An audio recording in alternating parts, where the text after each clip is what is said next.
బంగారు పండ్లు అనేటువంటి అనుదిన వర్తమాన కార్యక్రమం చూస్తున్న మీ అందరికీ ప్రభువైన యేసుక్రీస్తు వారి శ్రేష్టమైన నామంలో వందనాలు శుభములు తెలియజేసుకుంటూ ఉన్నాను. ఈరోజు మన ధ్యానాంశము యోహాను సువార్త 5వ అధ్యాయము 8-9 వచనాలు నేను చదువుతున్నాను చూడండి. యేసు నీవు లేచి నీ పరిపెత్తుకొని నడువమని వానితో చెప్పగా వెంటనే వాడు స్వస్థత నొంది తన పరిపెత్తుకొని నడిచెను. ఇక్కడ బెతెస్దా అనేటువంటి ఒక కోనేరు ఉంది. ఆ కోనేటి దగ్గర అనేక మంది వ్యాధిగ్రస్తులైన వాళ్ళు ఆ కోనేటి చుట్టూ పడి ఉన్నారు. ఎందుకంటే అక్కడ ఒక నది ఉంది కదా, అది ఒక కోనేరు అంటున్నాను కదా. ఆ కోనేటిలో ఒక దూత వస్తుంది.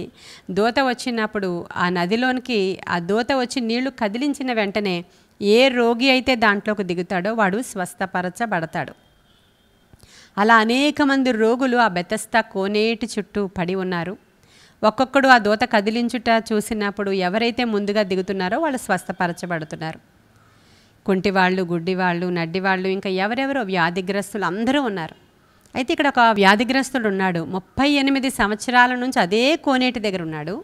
దూత వచ్చి నీళ్లు కదిలించి వెళ్ళిపోతున్న సందర్భంలో ఇతన్ని ఎవరు దాంట్లోకి దించడానికి ఎవరూ లేరు అనేటువంటి ఒక విషయంగా అతను అలాగే నిలవబడిపోయాడు. అది అలాగే ఉండిపోయాడు అక్కడ ఆ కోనేటి దగ్గర. అయితే చాలా సంవత్సరాల నుంచి అలాగే ఉన్నాడు. ఎవరు అతన్ని దించట్లేదు. అంటే పలానా టైంలో వస్తుంది దూత, పలానా టైంలో అక్కడ కదిలించబడతాయి వాటర్, కాబట్టి చుట్టాలు ఎవరైనా వచ్చి రెడీగా ఉండడం అనేది లేదు అక్కడ. ఏ టైంలో దూత వచ్చి అక్కడ నీళ్లు కదిలిస్తారో ఎవరికి తెలియదు. ఒకవేళ ఇతను తాలూకా బంధువులు ఉన్నారో లేదో తెలియదు. ఇంటివారు ఎవరైనా అక్కడ ఉన్నారో లేదో కూడా ఏమీ ఆధారం లేదు ఇక్కడ. బహుశా 38 సంవత్సరాల నుంచి అక్కడ ఉన్నాడు అని అంటే 50 సంవత్సరాల పైబడిన వ్యక్తి అయి ఉంటాడు అతను. కాబట్టి బహుశా ఎవరు లేరు అనుకుంటా. అతని దగ్గరికి ఒక దినాన యేసుక్రీస్తు ప్రభు వారు వచ్చి నీవు స్వస్థపరచబడగోరుచున్నావా అని అడుగుతున్నాడు ఆయన. అయితే ఈయన ఏదో చెప్తున్నాడు, నేను స్వస్థపరచబడాలనే ఇక్కడ ఉన్నాను కానీ నన్ను అక్కడ వరకు తీసుకుని వెళ్ళడానికి ఎవరూ లేరు. ఏదో ఆయన యొక్క బాధ ఆయన చెప్పుకుంటూ ఉన్నాడు. వెంటనే ప్రభు ఏమంటున్నారంటే, నీవు గనుక స్వస్థపరచబడాలని ఆశపడుతూ ఉంటే వెంటనే లేచి నీ పరుపెత్తుకొని నీవు నడువు అని చెప్తున్నాడు ఆయన. వీడు పక్షవాత రోగి. ఇతను ఎలా నడుస్తాడు? దేవుని యొక్క నోటి మాట ఏం చెప్తున్నారో చూడండి. నీవు గనుక స్వస్థపరచబడాలి అనుకుంటే నీవు లేచి పరుపెత్తుకొని బయలుదేరమన్నారు. వెంటనే వాడు లేవడానికి ప్రయత్నం చేశాడు, లేచాడు, పరుపెత్తుకొని నడిచాడు, స్వస్థత పొందుకున్నాడు. హల్లెలూయా! స్వస్థపరచబడ్డాడు. ప్రియమైన దేవుని బిడ్డలారా, ఈరోజు నేను మాట్లాడుతున్నటువంటి సబ్జెక్ట్ ఏంటంటే, గతించినటువంటి 3-4 రోజులుగా మీతో మాట్లాడుతున్నాను. నీవు లేచి బయలుదేరు అనేటువంటి అంశాన్ని నేను మాట్లాడుతున్నాను. ఇలాంటి పక్షవాత రోగులు మన ఇంట్లో కూడా ఉంటారు. అంటే ఫిజికల్గా నేను చెప్పట్లేదు, స్పిరిచువల్గా ఆత్మీయముగా పక్షవాతం వచ్చిన వాళ్ళు ఎవరంటే ఇంకొకళ్ళు సర్వీస్ చేయాలి వాళ్ళకి. అంటే ఇంకొకరు చెప్పాలి, బైబిల్ చదివావా, ఈరోజు చదివావా, లే బయటికి పైకి లే, బైబిల్ చదువుకో అని చెప్పాలన్నమాట. మనం చెప్తే అప్పుడు బైబిల్ తెరుస్తారు వాళ్ళు. ఈరోజు ప్రార్థన చేసుకున్నావా అని అడగాలి మనం. అడిగితే అది భర్త కావచ్చు, భార్య కావచ్చు, బిడ్డలు కావచ్చు, ఇంట్లో ఎవరైనా కావచ్చు. ఇంట్లో పెద్దవారితో కూడా చెప్తూ ఉంటాం, అత్తగారికి కొత్తగా రక్షణ వస్తే బైబిల్ చదువుకోండి, మీరు అలా ఖాళీగా కూర్చొని ఇటువైపు అటువైపు మాట్లాడుకోవద్దని చెప్తూ ఉంటారు. అటువంటి వాళ్ళు ఎవరు అంటే ప్రియమైన దేవుని బిడ్డలారా, ఆత్మీయ పక్షవాతం వచ్చిన వాళ్ళు. ఎందుకంటే వాళ్ళు చదువుకోలేరు. పక్షవాతం వచ్చిన వాళ్ళు, ఫిజికల్గా పక్షవాతం వచ్చిన వాళ్ళు వాళ్ళు లేవలేరు, వాళ్ళ పనులు వాళ్ళు చేసుకోలేరు. వాళ్ళకి ఇంకొకరు ఎవరో సపోర్ట్ చేయాలి, ఇంకొకరు ఎవరో అంతా కూడా స్నానం చేయించాలి, ఇది చేయించాలి, అది చేయించాలి, శుద్ధీకరించాలి వాళ్ళని.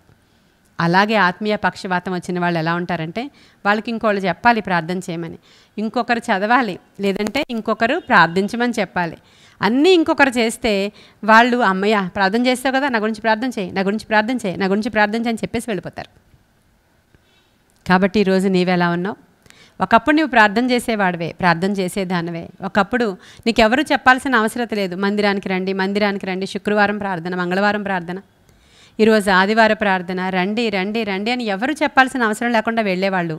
కానీ నీ పరిస్థితుల ప్రభావం అవ్వచ్చు, అలవాటైపోయింది నీకు. ఆ పక్షవాత రోగికి ఎవడైతే అక్కడ పడి ఉన్నాడో 38 సంవత్సరాల నుంచి వాడికి అలవాటైపోయింది ఆ ప్లేస్.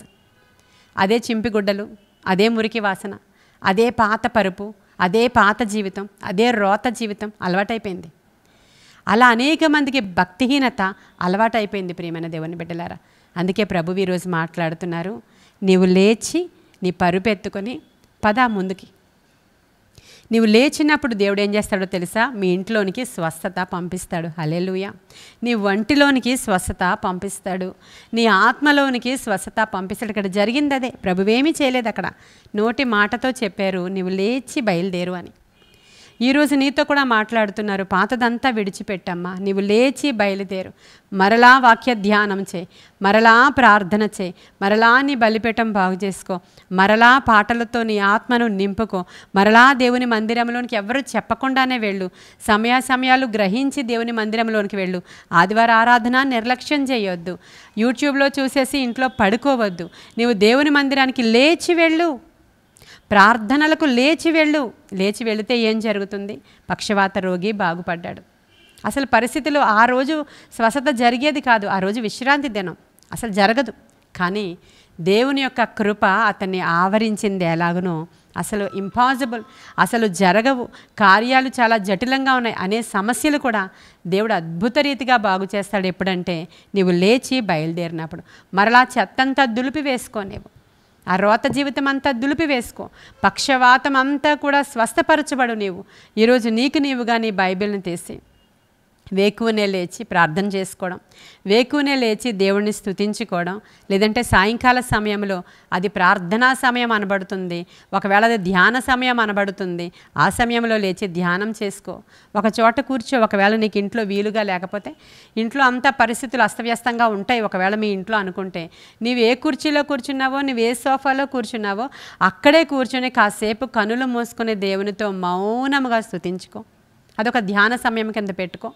సాయంకాలమో, ఉదయకాలమో, మధ్యాహ్నమో, ఏదో ఒక సమయం, లేదంటే అర్ధరాత్రి లేచి నీవు ప్రార్థన కూడా చేసుకోవచ్చు. ఏ సమయమైనా పర్వాలేదు, ప్రార్థనకి నీ యొక్క భక్తి జీవితాన్ని నీవు రెన్యూల్ చేసుకోవాల్సిన సమయం వచ్చింది. కాబట్టి నేను పక్షవాత రోగిని కాదు ప్రభువా, ఈ రోజు నుంచి నా ప్రార్థనా సమయాలు నేను పెట్టుకుంటా, నా ధ్యాన సమయం నేను మార్చుకుంటా, నా పద్ధతులు నేను బాగు చేసుకుంటా, నేను నా బైబిల్ స్టడీ చేసుకుంటా, ఈ రోజు నుంచి నా ప్రార్థన నేను చేసుకుంటా అని. ఇంత పనులున్నాయి, ఇంత చదువు ఉంది, ఇంత గందరగోళం ఉంది, మా ఇంట్లో ఎంతమంది మనుషులు ఉంటారు, మా ఇంట్లో అసలు పీస్ ఉండదు, మా ఇంట్లో ప్రార్థన చేసుకోవడానికి స్థలం ఉండదు, అందుకని నేను ఇలా అయిపోయాను అనేటువంటి వంకలు ఇక మీదట చెల్లవు ప్రియమైన దేవుని బిడ్డలారా. ఎందుకంటే మన దేవుడు ఆత్మ గనుక ఆయన ఆరాధించి వారు ఆత్మతోనూ సత్యముతోనూ ఆరాధించాలి. అంతే తప్ప ఒక బొమ్మ పెట్టుకుని దాని ముందర కూర్చుని ఆరాధించే ఆరాధన కాదిది. నీవు వంకలు చెప్పడానికి ఆ గదంతా శుభ్రం చేయలేదు, ఆ గది దగ్గర ఆ పటాలేమీ నేను కడగలేదు, ఆ వస్తువులేమీ నేను శుద్ధీకరించలేదు, నేను వెళ్ళకూడదు, అవన్నీ నేను పని చేయలేనని చెప్పడానికి మనమేమీ కూడా వేరే వాటిని ఆరాధించే వారం కాదు. మనం ఆత్మ సంబంధులం ప్రియమైన దేవుని బిడ్డలారా. నీవు ఆత్మతో సత్యముతో ఆరాధించాలి. కాబట్టి ఏ స్థలమైనా పర్వాలేదు, బయట అరుగు మీద కూర్చో, పైన మేడ మీద కూర్చో, ఇంట్లో ఎక్కడో ఒక మూలను కూర్చో, అందరూ టీవీ చూస్తూ ఉండొచ్చేమో, కానీ నీవు ఒక చోట కూర్చొని కన్నులు మూసుకో, కన్నులు తెరిచి కూడా ధ్యానం చేయొచ్చు. నీ భక్తి జీవితాన్ని నీవు బాగు చేసుకుంటావని నమ్ముతున్నాను. ఈరోజు 1వ రాజుల గ్రంథంలో ఏలియా కూడా ఇలాగే తన పరిస్థితిని బట్టి దిగజారిపోయాడు.